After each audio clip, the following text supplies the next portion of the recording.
এখন বিজেপি যা করছে সেটা হচ্ছে ভরসা আউট, ভয় ইন।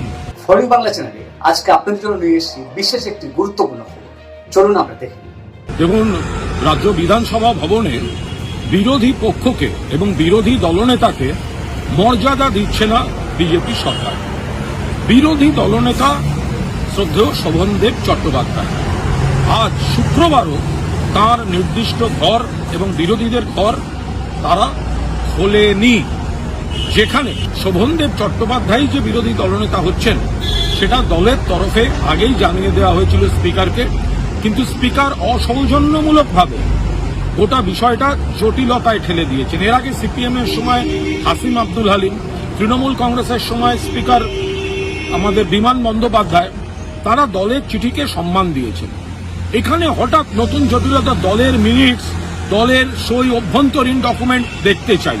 তো তা সত্ত্বেও সংশ্লিষ্ট যা নথি শোভনদেব চট্টোপাধ্যায় গতকাল স্পিকারের সচিবালয়ে জমা দিয়ে দিয়েছেন।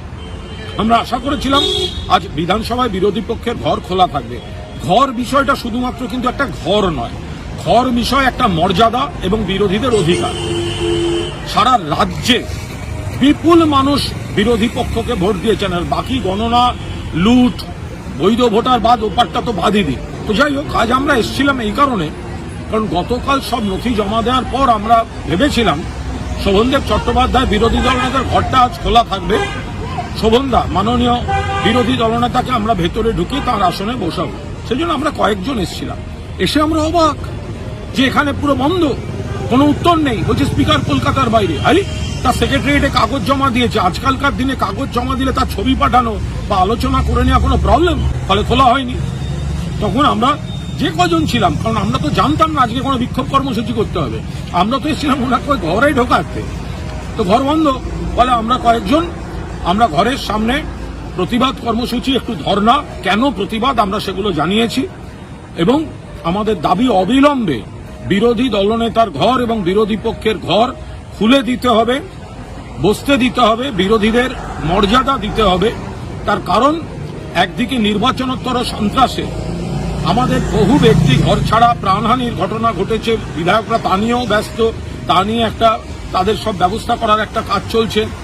অন্যদিকে মূল্যবৃদ্ধি ঘটিয়ে চলেছে কেন্দ্রীয় সরকার, অন্যদিকে সব মানুষকে, সব ধর্মকে সমানভাবে ধর্ম পালন করতে দেয়া না, সেটা হচ্ছে না। মাননীয় দলনেত্রী মমতা বন্দ্যোপাধ্যায় দলকে নিয়ে বসে যা নির্দেশ দিয়েছেন, মাননীয় সাধারণ সম্পাদক সর্বভারতীয় যা নির্দেশ দিয়েছেন, দল সেইভাবে নামছে। কিন্তু বিধানসভায় যেখানে, ভাবুন, যেদিন স্পিকার নির্বাচন হলো সেদিন রীতি অনুযায়ী একদিকে মুখ্যমন্ত্রী, একদিকে বিরোধী দলনেতা মানে শোভনদেব চট্টোপাধ্যায়, তাঁরা গিয়ে স্পিকারকে তাদের চেয়ারে বসিয়ে দিয়ে এলেন। তো সেখানে তো মান্যতা পেয়ে যাচ্ছেন শোভনদেব চট্টোপাধ্যায়। তাহলে এই আইনি চিঠির জটিলতা করে তাকে তার ঘর, বিরোধীদের ঘর দেওয়া হবে না, তো হ্যারাসমেন্ট। একদিকে বিরোধীদের ঘর দেওয়া হবে না, কন্ট্রোলের চেষ্টা, অন্যদিকে সরকারি কর্মচারীদের সার্কুলার, তারা মিডিয়ায় কথা বলতে পারবেন না, সরকারি নীতির বিরোধিতা করতে পারবেন না, সরকারি বিষয়ে কথা বলতে পারবেন না। গোটাটাই একটা কণ্ঠরোধের চেষ্টা, অধিকার খর্ব করার চেষ্টা। মমতা বন্দ্যোপাধ্যায় মুখ্যমন্ত্রী থাকাকালীন কিন্তু এই অবস্থা ছিল না। ফলে এখন বিজেপি যা করছে সেটা হচ্ছে ভরসা আউট, ভয় ইন।